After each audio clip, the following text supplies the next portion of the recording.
TET के सभी परीक्षार्थियों का ग्रुप पर स्वागत है। साथियों, जो मैं ये वीडियो लेकर आया हूँ ये भी पर्यावरण पर आधारित है क्वेश्चनों पर। तो साथियों जो है एक वीडियो मैंने पहले बनाई थी और ये दूसरी वीडियो बना रहा हूँ। साथियों आशा है ये भी वीडियो बहुत ही आपको लाभदायक होगी, इसे पढ़कर जरूर जाना है। तो साथियों क्वेश्चन लेता हूँ मैं, 30 क्वेश्चन ये मैं लेकर आया हूँ। साथियों इसको जो है ये पेपर में आए हुए हैं, आप इसे भी अच्छे से ज़रूर देखें। क्वेश्चन है नागफनी का पौधा किस प्रकार का है, जलीय है, मरुस्थलीय है, वायुवीय है, आरोही है। तो साथियों मरुस्थलीय पे हम निशान लगा देंगे। दूसरा क्वेश्चन है वायु दाब मापने वाला यंत्र किस नाम से जाना जाता है। तो साथियों देखो वायु दाब का आया है, वैसे तो यंत्र और भी होते हैं लेकिन वायु दाब देखो मोस्टली जो है ये पर्यावरण से संबंधित होता है। बैरोमीटर, थर्मामीटर, हाइग्रोमीटर और फैदोमीटर। तो साथियों हम बैरोमीटर पर निशान लगा देंगे। साथियों बैरोमीटर से एक और क्वेश्चन आता है कि जो है यकायक यदि जो है पारा गिर जाए तो जो है मौसम में क्या बदलाव होने वाला होता है। तो साथियों तूफान या चक्रवात या किसी अन्य आंधी तूफान आने की संभावना का संकेत होता है। तो साथियों ये भी आपको ध्यान में रखना है। क्वेश्चन तीसरा आपका बीटी कपास क्या है। तो साथियों ये एक जो है बेसिलस थुरिनिनसिस जो है इसके कारण जो है ये एक ट्रांसजेनिक पौधा है और कपास का पौधा है। साथियों ये जो है जिसके बहुत ही कम जैस में कीड़ा वगैरह लगता है। तो ये नया जो है एक कपास है। तो साथियों इसका नाम बीटी है, पेपर में बहुत बार आया है। तो आपको निशान लगा देना है साथियों बी पे, है ना। तो साथियों क्वेश्चन नंबर 4, भूकंप की तीव्रता किस यंत्र से मापी जाती है। साथियों देखो क्वेश्चन पहले भी आया था। तो बैरोमीटर है, यहाँ पे थर्मामीटर है, हाइग्रोमीटर है और सिस्मोग्राफ। तो साथियों सिस्मोग्राफ पे हम निशान लगा देंगे। तो कौन सी गैस ग्रीन हाउस गैस नहीं है। तो साथियों इस क्वेश्चन में देखो कौन सी गैस ग्रीन हाउस नहीं है। साथियों हम क्या करते हैं ऐसे क्वेश्चन को हमारे दिमाग में एकदम आ जाता है कि कौन सी गैस ग्रीन हाउस है। तो हम नेगेटिव क्वेश्चन है ये, हम इसको पॉजिटिव समझ बैठते हैं और सीधे हमारा लिंक जो है माइंड हमारा CO2 से संबंधित होता है। तो हम सीधे CO2 पर निशान लगा देते हैं। तो जब घर आके देखते हैं साथियों तो हमें लगता है कि हमारा क्वेश्चन ठीक हो गया, लेकिन जैसे हम क्वेश्चन 2-3 बार देखते हैं तो पता चलता है कि तो भाई नेगेटिव क्वेश्चन आया है, सारा जो है वो गलत हो जाता है। तो साथियों ग्रीन हाउस गैस नहीं है। तो साथियों कार्बन डाइऑक्साइड भी ग्रीन हाउस गैस है, नाइट्रस ऑक्साइड भी और मीथेन भी। तो साथियों कार्बन मोनोऑक्साइड जो गैस है बहुत ही जहरीली गैस है, ये ग्रीन हाउस गैस नहीं है। तो आप इस पर निशान लगा देंगे। तो क्वेश्चन 6, कौन द्विबीजपत्री पौधा नहीं है। देखो बांस भी नहीं है साथियों, गन्ना भी नहीं है और केला भी नहीं है। तो साथियों जो है हमारा सरसों पे हम निशान लगा देंगे। तो पौधे में जल का अधिग्रहण किसके द्वारा होता है। तो साथियों देखो मैंने बताया था जाइलम के द्वारा जो है सारा अधिग्रहण होता है। जड़ से ऊपर की ओर जो भोजन जाता है पौधे में वो हमारा जाइलम के द्वारा होता है, चाहे खनिज लवण हो साथियों चाहे हमारा जल हो। और जो ऊपर पत्तियों द्वारा जो जड़ों तक भोजन जाता है तने में तो हमारा फ्लोएम होता है। साथियों क्वेश्चन नंबर 8, विश्व की सबसे ऊंची चोटी का क्या नाम है। साथियों इस क्वेश्चन में हम जरा कंफ्यूज रहते हैं, ध्यान करना है। विश्व की सबसे चोटी ऊंची, तो दिखता तो ये हमें क्वेश्चन आसान, लेकिन यही क्वेश्चन गलत हो जाए क्योंकि हम कुछ बच्चे केटू गुडविन ऑस्टिन लगा कर आ जाते हैं। साथियों केटू गुडविन ऑस्टिन ये दूसरे नंबर की जो है ऊंची चोटी है। तो सबसे पहली माउंट एवरेस्ट है सर 8,848 मीटर की। तो आपको इस पे निशान लगाना है। दूसरा क्वेश्चन है देखो साथियों भारत की हिमालय की सबसे ऊंची चोटी का क्या नाम है।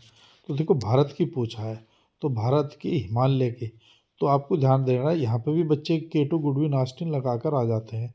तो इसका मतलब क्या होगा, पहले माउंट एवरेस्ट की थी अब केटू गुडविन ऑस्टिन क्यों नहीं है तो इससे जो कंचनजंगा से यह ऊंची है, लेकिन ये पाकिस्तान और चीन पे है यार, यहाँ पे पूछा है भारत की। तो आपका जो आंसर जाएगा वो सी जाएगा। तो ये क्वेश्चन इस तरह से डाउट वाले क्वेश्चन आते हैं ताकि इसमें संभावना ज़्यादा से ज़्यादा रहे। तो आपको बड़े धैर्य से ही उत्तर देना है। तो यहाँ पे आपको सी पे निशान लगाना है। माउंट कंचनजंगा जो चंगा आपकी जो है चोटी है वो सबसे ऊंची है और ये पाकिस्तान की और चीन की है, केटू गुडविन ऑस्टिन। तो साथियों इस पर निशान नहीं लगाना है। तो क्वेश्चन नंबर 10, मौसम संबंधी सभी घटनाएं। देखो साथी मैंने इससे पहली वीडियो में बताया था कि मौसम संबंधी जो सभी घटनाएं हैं वे आपके अक्षोभ मंडल पाएगी, सबसे निचली परत होती है अक्षोभ मंडल। तो साथियों इस पे जो है हमें निशान लगाना है। क्वेश्चन बहुत दफा आया है। तो इसी तरीके से देखिए साथियों, विटामिन सी की कमी से कौन सा रोग होता है। तो ये आपको विटामिन सी की जो है रतौंधी, बेरी-बेरी, स्कर्वी और रिकेट्स। तो आपको स्कर्वी पर निशान लगा देना है। साथियों, यदि हाथ लगाने से मसूड़े में यदि खून निकल जाता है तो ये समझते हैं कि हमारे उसका स्कर्वी रोग है, तो वो विटामिन सी की कमी से होता है। तो साथियों, रतौंध भी आ सकता है। तो जो हमारा कलर ब्लाइंडनेस है या रात में दिखता नहीं होता है, तो वो रतौंधी रोग होता है साथियों। तो ये विटामिन ए की कमी से होता है। बेरी बेरी रोग जो होता है विटामिन बी की कमी से होता है। और ये सी हो गया, रिकेट्स जो होता है विटामिन डी की कमी से होता है। और प्रजनन जो क्षमता होती है विटामिन ई की कमी से होता है। तो जो है विटामिन ई का है। और रक्त जो स्कंदन होता है विटामिन के की कमी से होता है। इससे जो है रक्त बहता हुआ रुकता नहीं है। और जहाँ पर रक्त रुक जाता है, थोड़े से उसकी जो है रक्त की वो बन जाते हैं, थोड़े थोड़े से उसकी गांठ सी बन जाती है, तो उसके अंदर है कि उसके अंदर विटामिन के की मात्रा है शरीर में। तो इसका अर्थ है कि इसको ध्यान से रखना, देखना हमें रक्त स्कंदन को। तो ये विटामिन्स मैंने बताया आपको, इसके ऊपर भी क्वेश्चन आ जाता है। साथियों, कौन सी आग्नेय चट्टान का उदाहरण है। तो देखो, आग्नेय जो चट्टान है, हमारी 3 प्रकार की चट्टान होती है साथियों। एक आग्नेय होती है, एक आपकी अवसादी होती है, एक होती है कायांतरित। इनमें से भी एक क्वेश्चन आ जाता है। आग्नेय चट्टानें जो होती है वो बिल्कुल लावा से निकलती है और बहुत ही हार्ड चट्टान होती है। तो ये ग्रेफाइट होता है, ग्रेनाइट होता है, सब ये इसी का ही रूप होता है आग्नेय चट्टानों का। और जो ये संगमरमर है, देखो ये कायांतरित चट्टानों का उदाहरण है संगमरमर। ये भी बहुत बार पेपर में आया है कि कायांतरित चट्टानों का उदाहरण है। ऑप्शन यही रहेंगे, तो आपको फिर संगमरमर पर निशान लगाना है। और जो अवसादी सेल होते हैं, अवसादी चट्टान होते हैं, उसको चट्टान को सेल भी बोलते हैं, आग्नेय सेल, अवसादी सेल, कायांतरित सेल। तो कभी कभी इसका भी ध्यान रखना है। तो जो तेल होता है, जो स्लेट होती है, वे आपकी अवसादी सेल से निकलती है। तो ये क्वेश्चन आ जाता है, इसका भी आपको ध्यान में रखना है। बिहू भारत के किस राज्य का लोक नृत्य है। तो साथियों, बिहू राजस्थान, बिहार, असम और तमिलनाडु, असम पर निशान लगा देंगे।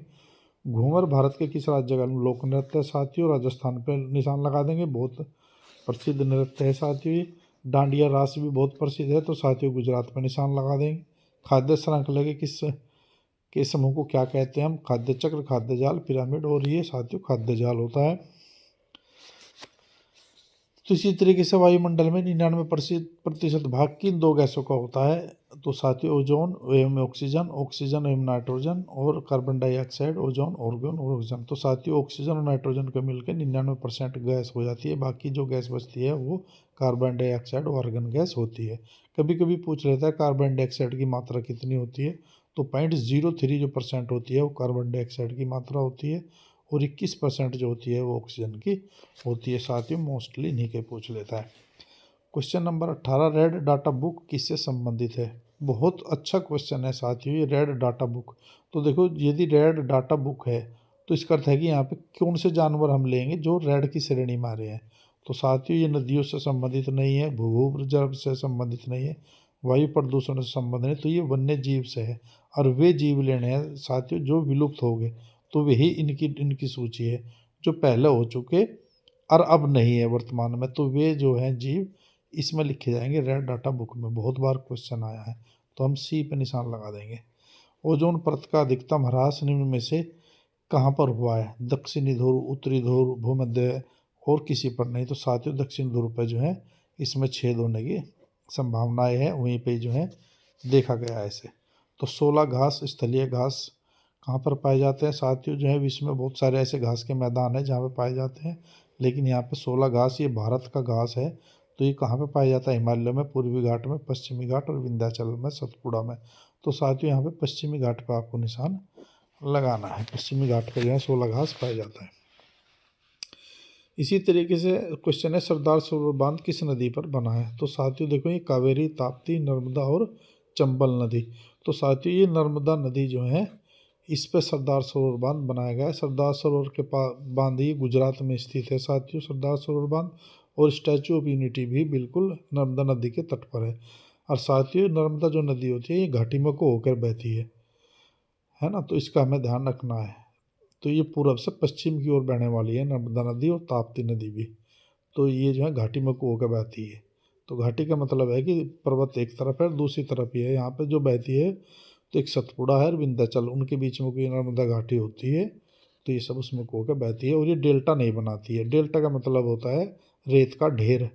जैसे कि गंगा नदी है, तो गंगा नदी जहाँ पे जाके वहाँ पे समुद्र में मिलती है, तो वहाँ पे जो है पश्चिम बंगाल में से मिलती है, तो वहाँ पे आखिर उसके लास्ट में आके वो एक रेत का ढेर बना दे, तो वहाँ पे जो है उसको सुंदरवन डेल्टा बोलते हैं। तो वो एक रेत का ढेर होता है। तो वो नदी जो वे आपकी जो है पूरब की ओर जितनी भी बहने वाली नदियाँ होती हैं वे सब डेल्टा बनाती है, और ये जो आपकी पश्चिम की तरफ बह रही है इसलिए डेल्टा नहीं बनाती है। ये जो पहाड़ों में को होकर बहती है, वी के आकार की जो पहाड़ियाँ होती है, तो इसलिए हमें इसका ध्यान रखना है ताप्ती का और नर्मदा का। लेकिन यहाँ पे पूछा है सरदार सरोवर बांध, तो आप नर्मदा नदी पर हम निशान लगा देंगे। साथियों, जड़ी बूटियों की रानी जो किस पौधे को कहा जाता है, तो जड़ी बूटियों का मतलब जो सबसे ज़्यादा बीमारियों में काम आने वाली है। सबसे ज़्यादा बीमारियों में काम आने वाला जो पौधा होता है वो होता है हमारा तुलसी। इसलिए साथियों जो है इसका हमें ध्यान रखना है। यहाँ पे काली मिर्च भी सब गलत करवा सकती है आपकी, अजवाइन भी और रोजमेरी भी। किस वर्ण की उपस्थिति के कारण पौधे हरे होते हैं? साथियों क्वेश्चन ये क्लोरोफिल आता है हरिस के कारण। भारतीय गेंडे कहाँ पर संरक्षित होते हैं? तो साथियों क्वेश्चन बहुत इंपॉर्टेंट है ये गेंडे का क्वेश्चन, तो आप मुझे काजीरंगा पर निशान लगा देना है। काजीरंगा कहाँ पर है साथियों? ये असम में स्थित है। भारतीय वन्य जीव संस्थान कहाँ पर है? साथियों नई दिल्ली, अहमदाबाद, देहरादून और ये अलवर। तो आपको साथियों देहरादून पर निशान लगा देना है। किस गैस के वर्षा के पानी में घुलने से वर्षा का पानी जो है अम्लीय हो जाता है? साथियों carbon dioxide, nitrous oxide, carbon monoxide. तो साथियों सल्फर डाइऑक्साइड आपका इस पर निशान लगा देना। इसको शुष्क बर्फ भी कहा जाता है, याद रखना है आपको। ठोस शुष्क बर्फ होता है। सबसे पुरानी पर्वत श्रृंखला जो होती है आपकी कौन सी होती है? साथियों ये अरावली होती है, और दिल्ली से लेकर ये आपका जो है राजस्थान को होते हुए गई है, तो गुजरात तक मिली हुई है। तो कौन सी फसल बायोडीजल उत्पन्न करने के लिए जानी जाती है? साथियों जैट्रोफा नाम का एक पौधा है, उसी से जो है संभावना जताई जाती है कि बायोडीजल इससे उत्पन्न हो सकता है। क्वेश्चन बहुत बार आया है साथियों, इसलिए जैट्रोफा निशान ही करना है। साथियों इसी तरीके से कुचिपुड़ी शास्त्रीय नृत्य किस राज्य का है? केरल का है, तमिलनाडु का है, कर्नाटक का है, आंध्र प्रदेश का। तो साथियों कुचिपुड़ी जो नृत्य है साथियों हमारा आंध्र प्रदेश का है। यहीं पे बताते चले साथियों भारत में 6 शास्त्रीय नृत्य होते हैं, उनमें से एक है कुचिपुड़ी। तो कुचिपुड़ी जो होता है वो हमारा आंध्र प्रदेश का होता है। साथियों एक नृत्य होता है हमारा कथक, वो होता है हमारा उत्तर भारत का, तो इसको भी हमें याद रखना है। एक होता है हमारा ओडिसी, तो वो ओडिसी होता है उड़ीसा का। एक होता है साथियों हमारा मणिपुरी, तो वो होता है मणिपुर का। साथियों उसको भी हमको ध्यान रखना होता है।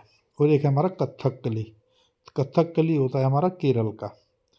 तो इस तरीके से ये हमारे 6 जो है शास्त्रीय नृत्य हैं, और एक बच गया हमारा छठा भरतनाट्यम। तो साथियों भरतनाट्यम जो है हमारा वो तमिलनाडु का है। बाकी जो नृत्य है उसमें मोहिनी अट्टम भी बहुत प्रसिद्ध है, लेकिन ये शास्त्रीय नृत्य नहीं है, तो मोहिनी अट्टम भी केरल का है। तो ये जो मैंने बताए हैं उसको याद रख लेना है साथियों। कुचिपुड़ी आंध्र प्रदेश का है आपका, और कथक आपका उत्तर भारत का है, ओडिसी आपका उड़ीसा का है, मणिपुरी का आपका मणिपुर का है, भरतनाट्यम आपका तमिलनाडु का है, और कथक है उत्तर भारत का। तो कोई सभी साथियों आ सकता है। ऊर्जा का कौन सा स्रोत अनवीनीकरण है? तो देखो साथियों इसका भी ध्यान करना है। ऊर्जा जो हमारा पिरामिड होता है ऊर्जा का, तो अनवीनीकरण कर रहा है, अर्थात जिसको नवीनीकरण नहीं किया जा सकता है उसको अनवीकरण भी बोलते हैं, अनवीनीकरण भी बोलते हैं। तो जैसा कि हमारे तेल है जो ख़त्म हो गए तो दोबारा से उनको उत्पन्न नहीं किया जा सकता, इसलिए उसको अनवीकरण बोलते हैं। जिसको उत्पन्न किया जा सकता है, जिसकी ऊर्जा कभी ख़त्म नहीं होती, उसको हम नवीनीकरण या नवीकरण बोलते हैं। तो साथियों पवन ऊर्जा है, सौर ऊर्जा है, हमारी जल है, और परमाणु है, ये कभी भी हमारे ख़त्म नहीं होते हैं, इसलिए ये सब नवीकरण है। और इसमें जो तेल है, पेट्रोल है, डीजल है, ये सब हमारे क्या होते हैं? ये हमारे अनवीकरण होते हैं। तो साथियों ये 30 क्वेश्चन मैंने कराए हैं आपको। आशा है जो है आप जो है इन अच्छे से जो है वीडियो को देखेंगे और इससे लाभ उठाएंगे। साथियों जो है आप इसे सब्सक्राइब ज़रूर कर दें ताकि वीडियो मिलती रहे, क्योंकि पेपर तक मैं सभी आपका जो है ये सिलेबस जो है लगभग पूरा करा दूंगा। उसका आपका साइकोलॉजी का भी, चाइल्ड डेवलपमेंट का भी क्वेश्चन आप बताएंगे, और ये आप ये भी पर इसके भी क्वेश्चन मिलते रहेंगे। Thank you.